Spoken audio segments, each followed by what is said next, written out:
the new Netflix show Arcane, and I want to just start by saying it slaps. Oh!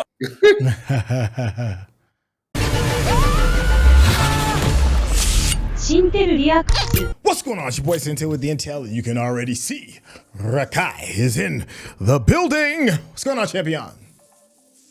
Hello, Governor. Hey, that's what I'm talking about. Arcane, Bridging the Rift, Part 5. This is the final one of a really, really good and interesting look behind the curtain of how this incredible series was pieced together. Almost a little bittersweet to see it kind of be done for quite some time. Rekkai, how have you been feeling so far?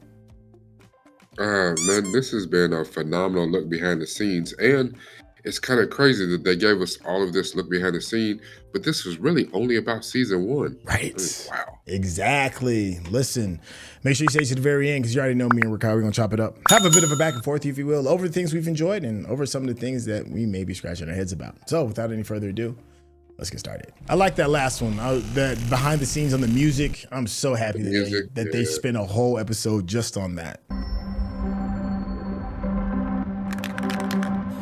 Give you the world if you prove that you can take it.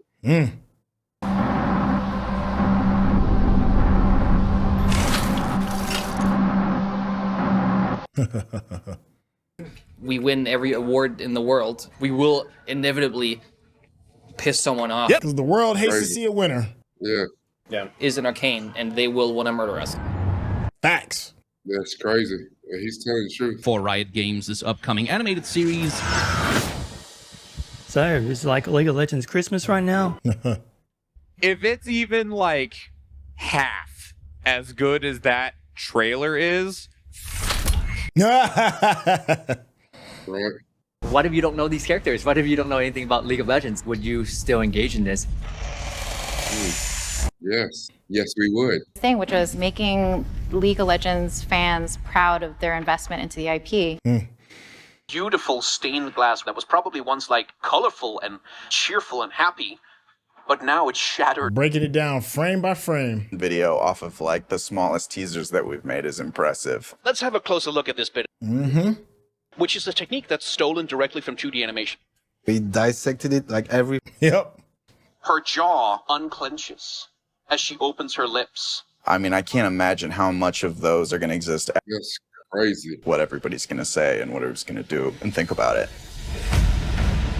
Those wall murals are gorgeous. Yeah. A story or a that was project dope. that goes out and That's dope. our audience cares about so much, that we care about so much.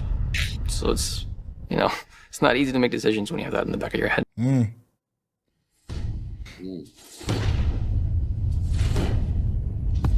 It's go time. I can sit here and happily admit, blown away the first time, that first episode. Yeah. Simply blown away. It just kind of is what it is. I'm trying to save you from annihilation. Good. Next. I have never worked on animation before this project, which I actually always thought was a detriment, but I was recently told that that was actually something they were looking for. So they put so much detail and so much thought into the animation, you really do want to match it, like you want it to be just as detailed, just as nuanced. So all the cool design, the weapons. The sound is what I think really connects for a lot of people. I agree. Yeah. Like a universal language. There's something about that, sonic thing that gets in your ear that really... Yeah. Like when I go see a scary movie, I cover my ears, man. I don't cover my... Split the diff. Let me forsake you. Drop the gun! If it's noticed, maybe it's done, it's done wrong because it's like scenes are believable when people believe that they're in them. Sorry, my watch went off. Totally ruined your soundbite, dude. I'm with stupid. Yeah. We make the noises.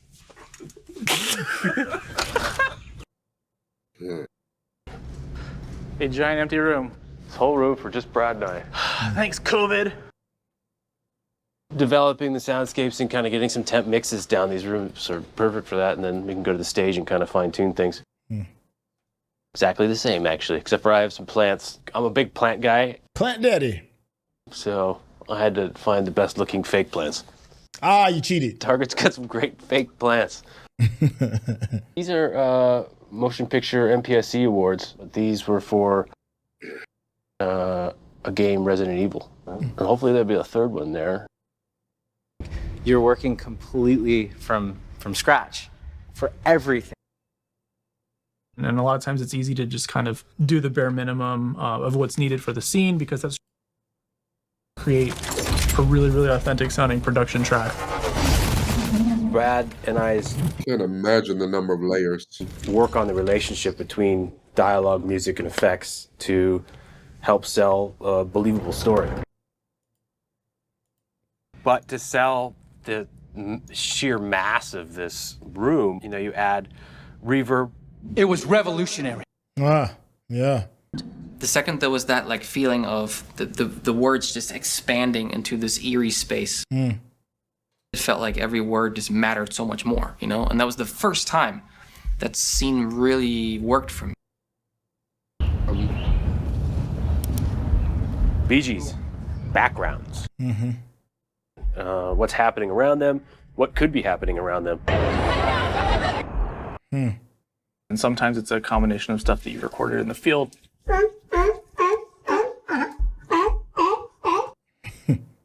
At least once a week or on the weekends, I'm constantly recording. Whoop. My parents have this. Do they still call this Foley artistry? I think Recordings I did. I got this. The engine had this kind of repetitive. And I was like, that's basically the industrial zone. You know, the steam releases are cool little air compressor bursts pitched down.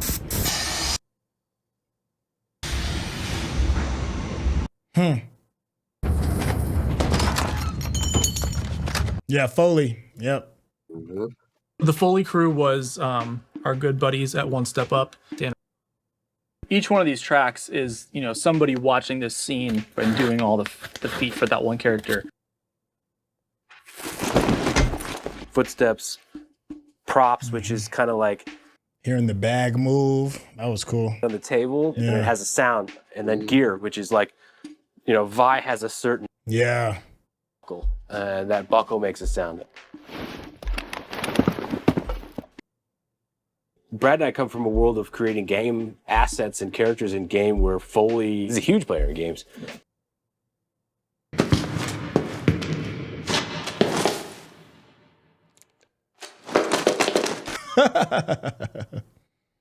Their stuff is always 90% there, and it fits in, and it's great. The Foley on its own, it doesn't do what you need it to do, but like just the sound effects by itself.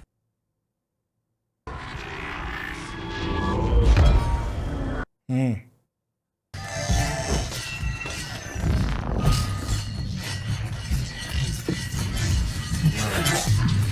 Like you said about how many layers there must be.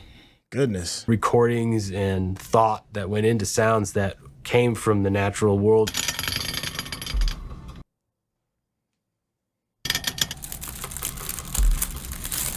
I kind of pick up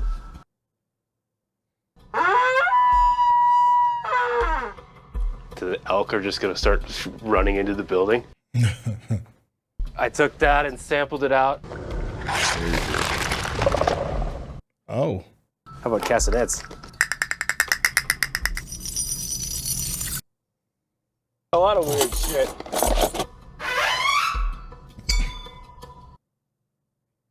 Creating something that tonally sounded new and was the beginning, and it had to progress through the whole season. I used to love doing that as a kid. Recorded some wine glasses. So this is pitched up and then thrown through a tremolator. I was always fascinated by people who did that and put the different levels of water in them. Yeah. Like a chimey tonal thing with a choir. Kind of has both sounds intertwined in. Hmm.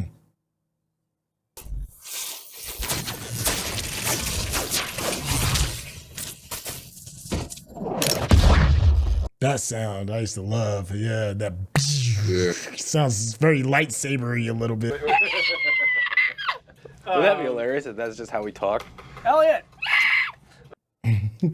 Kind of that stuff. Just kind of gave us this like weird palette of stuff to play with. Ooh. It's taking that and then adding like a liquid kind of bubbly component to it, but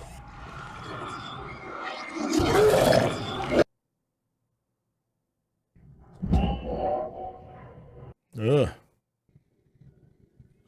The one thing about Brad and I is That's crazy. Right? taking those building blocks and building on top of that and building more and more on top of that. And then putting on your sound editor cap. It's like taking all that cool stuff that you made. Do you still missing stuff on those swords hits? The sword. There's one example of me thinking of the Arcane story. There were definitely moments of being pretty overwhelmed for sure. I mean, speaking for myself, I'm the kind of person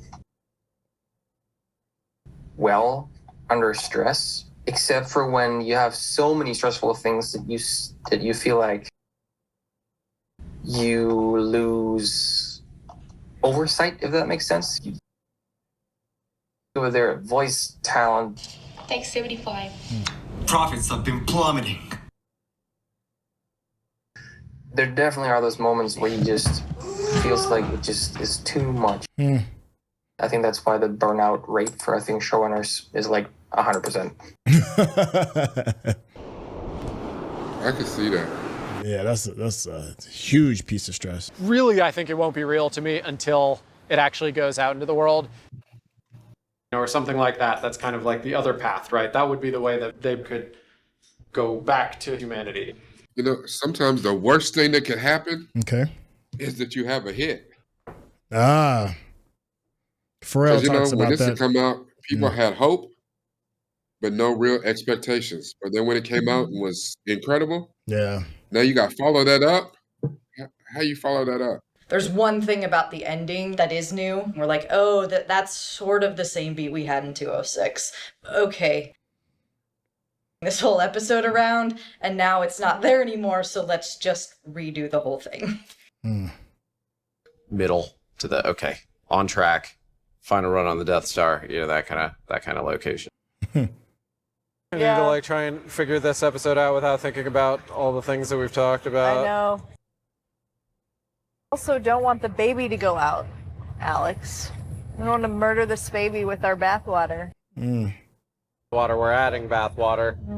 The baby is steadily drowning. If they only knew. Just how right they got it. I'm circling the exact location of the problem. Sometimes it's difficult to just spot the right place and the right frame. Been staring at it so long. Yeah. As you can see, we can't see the shard.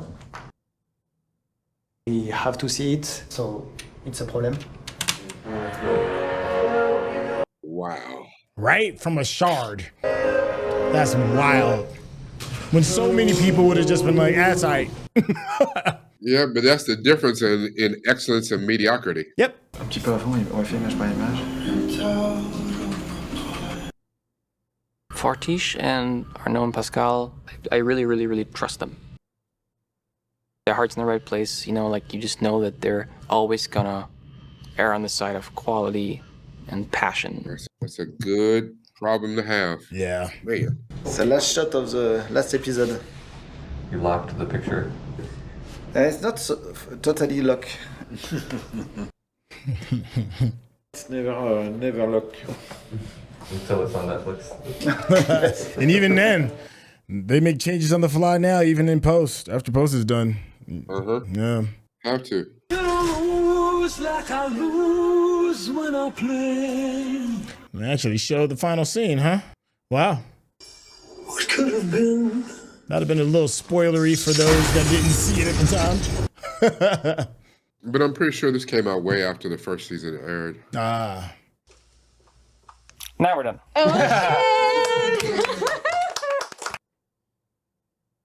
Everywhere, including China, same time. And we got Netflix and Amazon to actually partner because we're live streaming it on Twitch. Oh, wow. Shit you'd only do at Riot ever that no one's ever done before. Yeah, I remember. was like, wait, what? You knew what with this? I don't remember that for season 1. I do remember them saying that for season 2. And I was like, wait. Oh, wow. For in your life? One single thing have you spent 6 years for before? Marriage? It's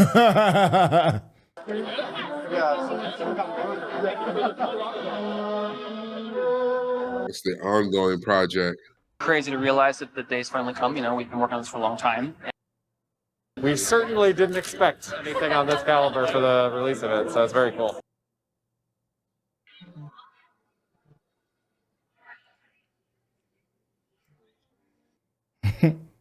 I'm not putting on trousers though. That's where I draw the line. If I was somebody who was actually there, I would hate being followed by a robot.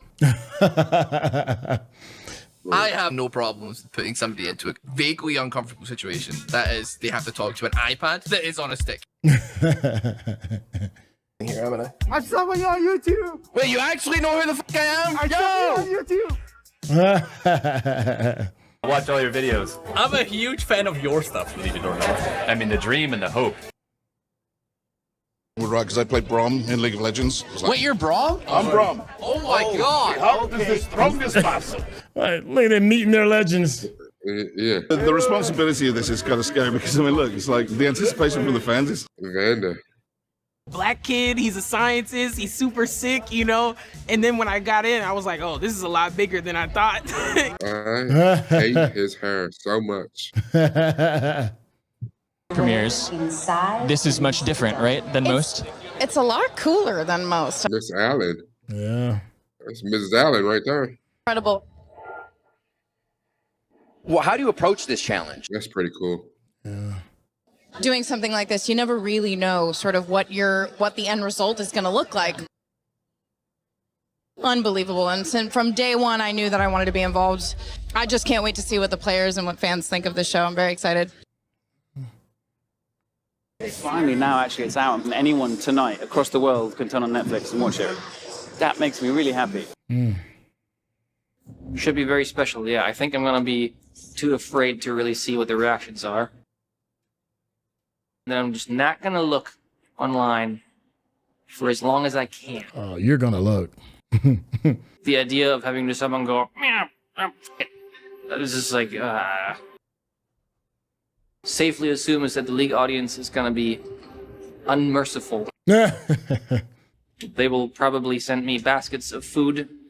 If they hate it, they will send me baskets of shit. Either way, you get in a basket. Either way, you get in a basket, my dude.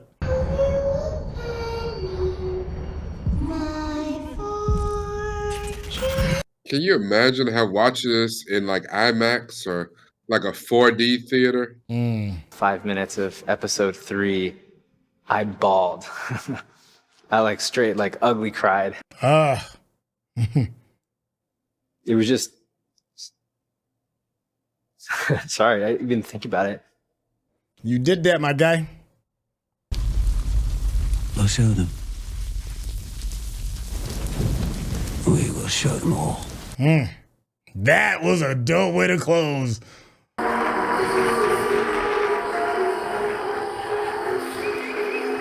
We will show them. We will show them all. Oh, dude, I'm so happy with it, bro. How do you feel? I haven't looked at my phone at all today. Everyone hates the show and we're canceled, and this is the last night of joy we're going to have in our lives. Dang. What a fool I was. It was so brilliant. Yeah. The new Netflix show Arcane, and I want to just start by saying it slaps. Oh!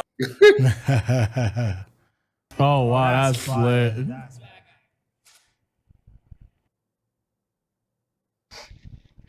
Sorry. I don't know, I'm so overwhelmed. Mainly gratitude.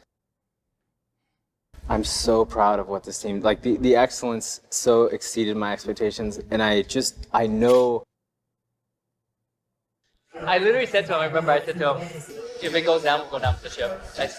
I literally said, you can have my job. Like, He has never been so relieved in his whole life. He's Yeah. like, Jesus.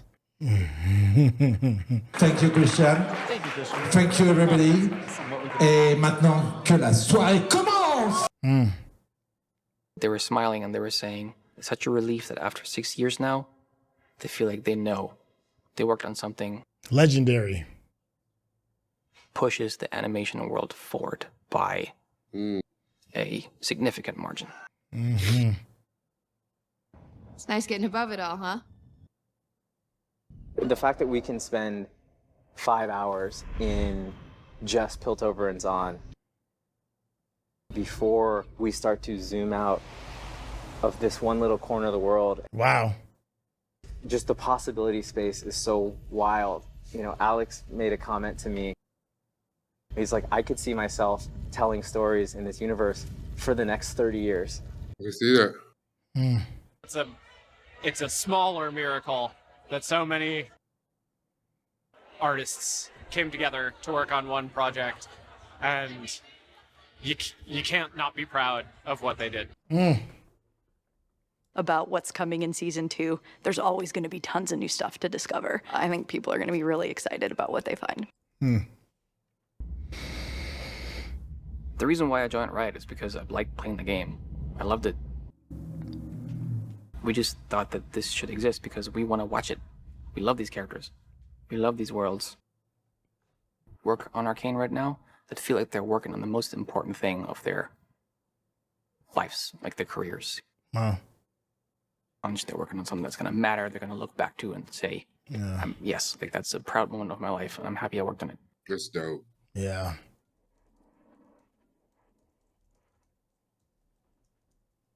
If you're watching this on YouTube, you're going to see a cut down version of our reaction because we're only allowed to show you a limited amount of picture-in-picture. But if you want to watch the whole thing with us uncut, uninterrupted, head over to our Patreon page at patreon.com/Syntell. Become a member of this channel. You'll get access to the full uncut reaction, but you will need your own Netflix, HBO Max, or Disney Plus subscription so you can open up each episode in an adjacent window to our reaction. We'll give you a little time with a small reference video at the bottom of the screen to help you sync up the footage. And it'll be like you're watching it with your favorite pals from the internet. Now it really feels final. It really feels like over. Thank you to everybody that recommended the making of Arcane, this Bridging the Rift. It gave us like one last hurrah, one last encore before we wait and see what is potentially in the future regarding the world of League of Legends. I think one of the things that kind of like sticks out for me the most out of this episode is this fledgling company who has created and forged like their own lane, their own path. And they did it on their own terms. And it reminds me a lot of after Lord of the Rings. Like before Lord of the Rings, if you wanted to do anything, special effects, my God, woo. before Lord of the Rings, if you wanted to do anything, significant, special effects wise, Industrial Light and Magic had it on lock, right? Like, I was waiting for the blow. Okay, yeah. Industrial Light and Magic had it on lock. If you and then comes this little stage, this little spot called Weta, right? They did Lord of the Rings, and Industrial Light and Magic's chokehold lessened. It was like somebody else can do these incredible, beautiful, brilliant things in this space. And of course, we've got pillars in the animation community like Pixar, Disney's the OG who's been doing it. DreamWorks is in the house. We even got like master builders of animation overseas doing stuff with anime, and then here we have Fortiche and League of Legends kind of like carving their own path that is completely and uniquely them. That the story of how do you do that in a space where there's so much talent and be wildly successful with it is to me what I pulled from this episode. How are you feeling regarding just the closing out of this series or even just this episode in general? Well, a couple things. So one, it's interesting to me that right there where you were talking about Fortiche and their place within the industry, that you said animation. because I didn't think animation. Like when you brought up Weta and Peter Jackson's house. Yeah.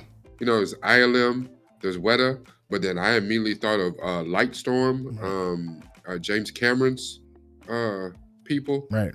Or whatever. Like, to me, like the big creative houses where if you want the best of the best, these are the creative houses that you go to. And I think, you know, animation is just the medium that they chose, that they get the most bang for the buck by going animation and using Fortiche because they're coming from an animated medium. Right. But I put that up there against the avatars of the world and the Lord of the Rings and the, you know, and all of these things that are special effects heavy and all of these things. Like, it really is one of the top series of all time. I don't know. I think you know how I knew that they knew, like, even though we hear the people saying, yeah, I didn't know if this was gonna be any good, we didn't know what we was gonna get. Yes, you did. Yes, you did. You know why I know that they did? Okay. They filmed it. You'd have had all this footage. Yeah, that's true. Documented, like, you know what I'm saying? Like, if you just in the lab creating something and you catch light in a bottle and then it comes out and it blows up, and you're like, oh, shit. And they start asking you, hey, how'd you come up with that? You don't got interviews. You don't got footage. You wasn't filming. You were just in the lab late night, you know what I'm saying, on edibles or whatever you was on. You were just in there creating. You was working. You don't got pictures and video and all these people's coming by and like, how do you feel about creating this scene? I don't know. No, y'all filmed all of this all the way. You knew at some point, you knew you was onto something, be like, you know what? Yeah. We need to capture all this. We need to, because we own to something special. Like, they captured it as they were going. Yeah. You know, and they probably went back and added some interviews and some stuff afterwards to it or whatever to make it. But you captured that along the way. You knew you was onto something. Yeah. That reminds me of, you know, you said, go ahead. Well, you said this was, you know, the last little hurrah, but I'm thinking now that we are a short while removed from the finale of season 2. This whole documentary, this whole thing was about the making, all of the heart, soul, passion that went into making season 1. Right. Even though it doesn't have to be to the same level because they explained a lot. Do you think that something similar to this should be done for season 2? Yeah. This is I remember one of the very first film documentaries I seen was one. It was on James Cameron. It was for like The Abyss, right? And he just talked about you know what it took in order to make this and how James had to like make his own technology in order for all of this to go through. And then he followed up with arguably one of the greatest movies of all time, and that's Titanic. You know, as far as putting butts in seats, it ruled the roost for a considerable amount of time, and he had the foresight, right? And he was like, people are going to want to know. People want to know how this thing was built and why it's special. I think Arcane is in that same space. I think you're right. You know, at some point in time, it was like, yo, we're going to have to get Ricky from down the street and pull out his camcorder and just start recording and asking questions because this is special. And we need to understand the why it is special, why these chefs' hands are blessed in order to create this bounty of a meal that we've been having. And if they didn't do one for season 2, I'm not gonna lie, I would be disappointed. I would. So, you know, maybe with bated breath, maybe in another 6 months, maybe another year from now, they'll release, you know, a behind the scenes as to why season 2 is special. And then even more so, maybe even, you know, spark the fire on all of our asses to be excited about the worlds outside of Piltover, you know, and why you're going to want this. You're going to want to see this.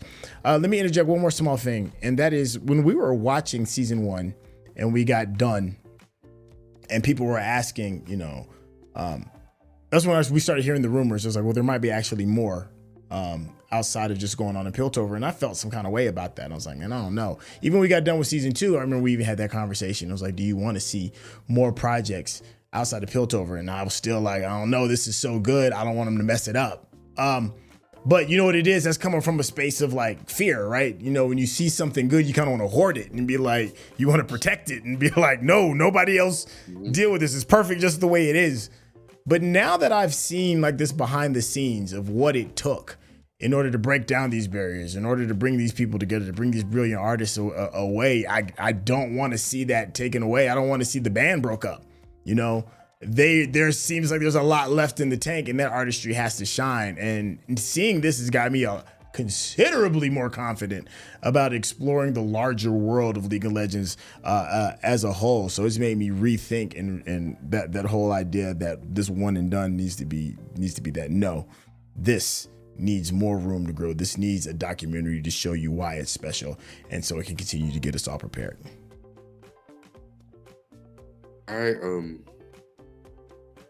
agree with that. Now I was fully prepared. I was ready to see more, you know, the world at large when this went off. And as much as I would love to stay and explore Piltover and Zaun some more, I do feel like the story that we were telling in Piltover and Zaun is finished. So I, especially now understanding a little bit more about the lore of League of Legends and how many champions there are and all these other things that happen in all these other areas. Yeah, I'm ready to see some of that, see what that's about. And it's crazy because I feel like so many of the other properties that we watch, and yes, I'm looking at you, Star Wars. This is what you lack. Everything does not have to revolve around them damn Skywalkers. And I think if they had the foresight to, I mean, like even if you're telling us a story of Jedi and Sith, there's other Jedis, there's other people that are doing amazing things on other places, other parts of the galaxy or whatever.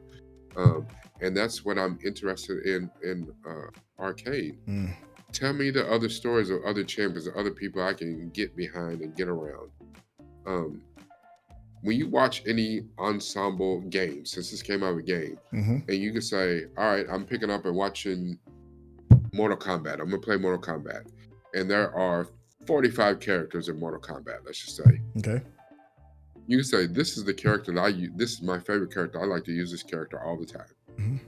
And you get the backstory and all the stuff about the character and how it plays into the story as a whole and how he interacts with the other characters. But you say, okay, well, if they took this character out of the game, well, who's another character that I would like to use?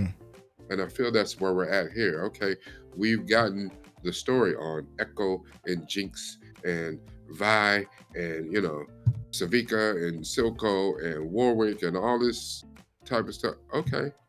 Who's the other characters that I would play with if these characters are unavailable in this version of the game? And I'm looking forward to that. The one thing I absolutely love about this is the amount of passion that they put into this. And it reminds me of something else, award-winning. Okay. And it was award-winning because, well, not a lot of money went into it, but the passion matched this, rivaled this. Okay. And that was Godzilla -1. Oh, yes. That's a good call. Good call. Yeah. Yeah. Yeah, it's just like it was one of those things where the people that went into making that, to me, approached it in the same way as this. We don't want to let people down. Right. We know what we're working here with, and they put the passion, the loyalty, and I, unfortunately, I think that too many other properties, they're being spit out to us by the Hollywood machine, don't involve that sort of passion. Right. Or the people who are really passionate about it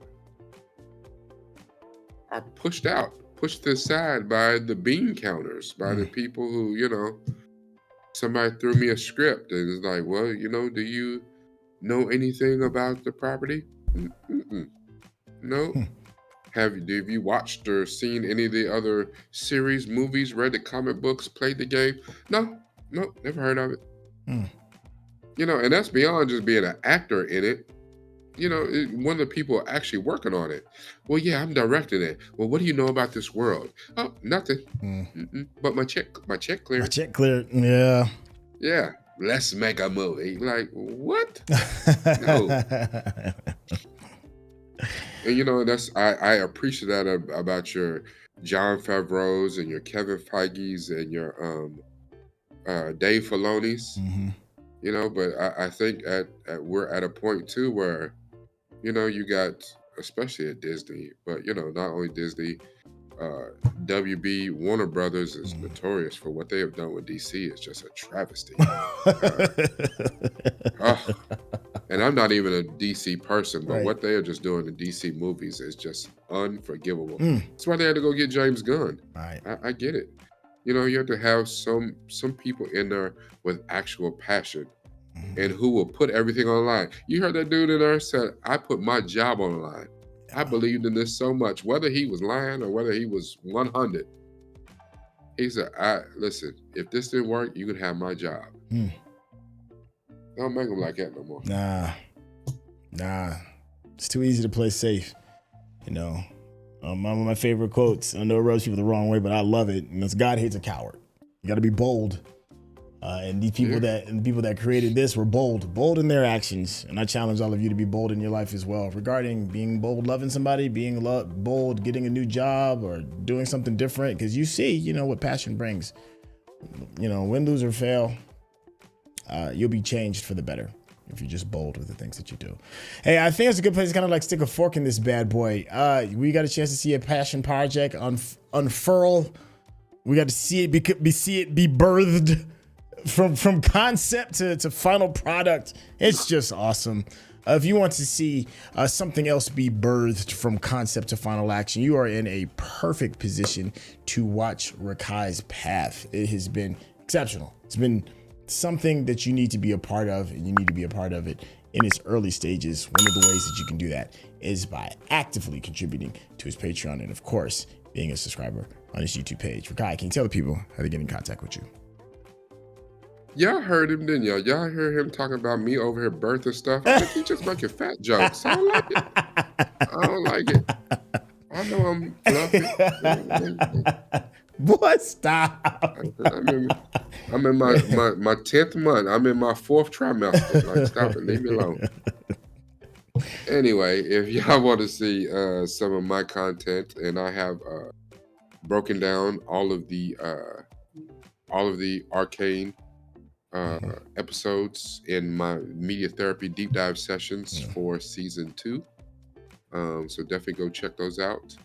I haven't broken down any of these, and I'm not sure if I'm going to, because it was kind of breaking down the breaking down. Yeah. And I don't think we need to break it down anymore, if you know what I'm talking about. But anyway, you can find me on patreon.com and on youtube.com/Noopfromtheville, NUPEFROMDAVILLE. Don't worry, if I said it too fast, it's in the description. Whatever you do, you got to use this. Yep. But if you can tell from the people that made this, they used a whole lot of this. Sir. Thank you, Chef. Thank you, Chef. Hey, thank you so much for being a part of this conversation. And we'll catch you in the next project. All right, y'all. Take care. Peace.